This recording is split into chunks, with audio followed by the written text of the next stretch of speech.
חג השבועות היה חג חקלאי כמו שכתוב בתורה. כמעט כל המושב היו חקלאים, לא כמו היום. היה פה רופא אחד, מסגר אחד, מכולת אחת, והשאר כמעט כולם חקלאים. חג שהוא היה מאוד מאוד משמעותי, וההכנות אליו היו מאוד מאוד גדולות. בעיקר מה שאני זוכר זה את ההכנות לקראת זה. השבועות זה לא ימים, זה מספר שבועות של הכנות, של התרגשות, של תכנון. שאנחנו ארגנו תמיד את השבועות בכוחות עצמנו.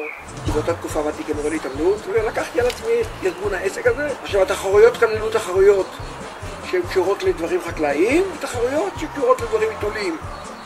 החלק החקלאי כלל העמסת עגלות בחבילות חציר ופריקת החבילות מהעגלה, תחרות בין הכפר הוותיק לכפר החדש. התחרות השנייה הייתה אחרי שהחבילות היו למטה, כל צד היה צריך לבנות מהחבילות מגדל כמה שיותר גבוה, בלי שהחבילות התפרקו. הכפר של מי שניצח זכה. דבר שלישי, הבאתי 2 טרקטורים עם ג'קים ומפתחות, היו צריכים להעביר תחרות גלגל מצד ימין לצד שמאל ומשמאל לימין בין 2 הטרקטורים. תחרות יפה מאוד. תחרות שלישית, אני הרטבתי את האדמה והבאתי כמה שתילים ומעדרים וטוריות ועיתים, ועשינו תחרות בשתילה בין הכפר הזה והכפר ההוא. ובאמת זו הייתה תחרות מעניינת, כל הכפר הגיע וכולם ממש נהנו מהתחרות. זה היה לגברים. לאנשים הייתה תחרות לרוץ 30 מטר עם תבנית ביצים ולהעביר אותם תבנית אחרת. התחרות נוספת הייתה בהעברת קווי מים ממקום מסוים אחד, לרוץ עם הצינורות, להניח אותם במקום שני וליצור את הקו. לא היה כמובן מים, אבל לפחות להעביר את הקווי מים. כל אבא עם הילד שלו עשו תחרות במריצות. וזה הילדים לא ויתרו אף שנה. מריצות, לרוץ הלוך וחזור. תחרות נוספת, מה שאני זוכר, לרוץ בתוך שקים. זה למעשה לא ריצה אלא קפיצות. אז היו שקים גדולים של תערובת. יש לי זיכרון די קלוש שנסענו, העלו את כל הילדים על מסעית ולקחו אותנו לשדה שהיום זה אזור ההרחבה, כל שטח ההרחבה.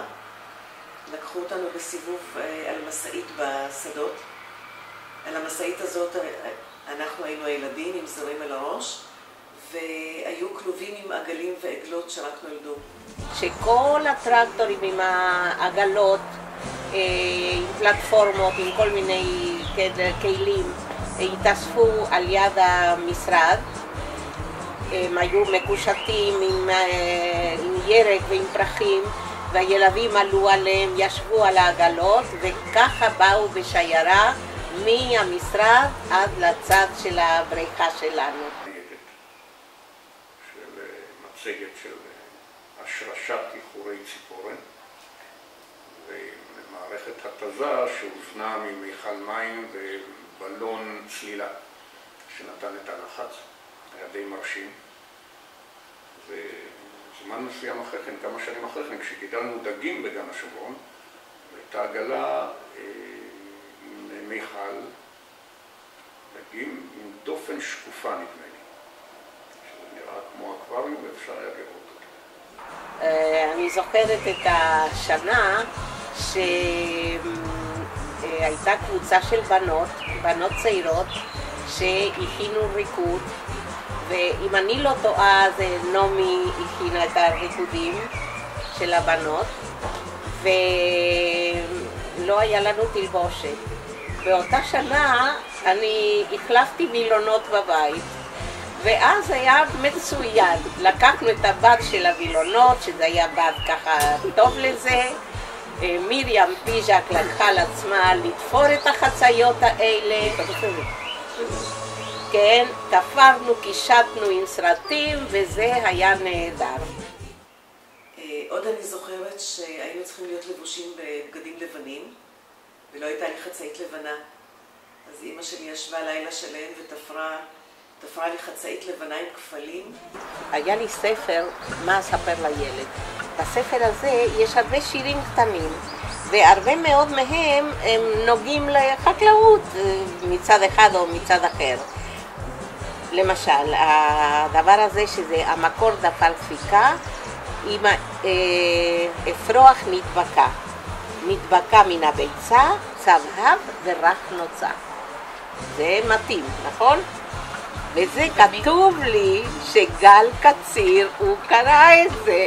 זה מה שאני...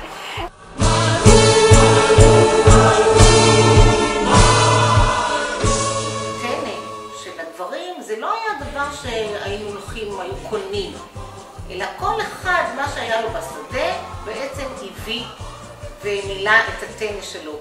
אני זוכרת גם את הסלים, את הטנא שהייתה מכינה לי, טנא מאוד מאוד מושקע וקושט, עם דברים טעימים בפנים, והיינו מחליפים.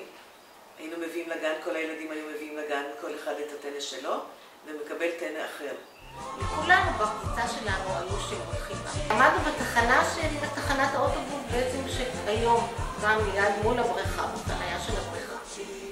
ועמדנו לבושים יפה ועם זרים על הראש, וכל אחד היה לו את הטנא שלו, שזה גם היה להכין, זה הייתה תמיד מקופסת נעליים משנה, ומאוד דברים שהיו בבית, לא קונים. ואנחנו מסתכלים ככה, מחכים לאוטובוס, פתאום אנחנו רואים רגליים וטנא. מי זה הרגליים האלה והטנא הזה שהולכים? לא רואים גוף. הטנא היה מאוד מאוד גדול ועשיר. והוא מתקרב, ואז אנחנו רואים את אברהם ונגר, שהוא הגיע אלינו, והוא היה רזה תמיד עם רגליים כאלה גופות. והוא הגיע אלינו והוריד את הטנא, והטנא שלו היה טנא, לא הטנא רב פאר. זה היה טנא עם כל טוב שהיה יכול להיות, שלא חלמנו שיש, אבל הוא קיבל אותו והוא הביא. ומאז בעצם קוראים לו מלו, עד היום.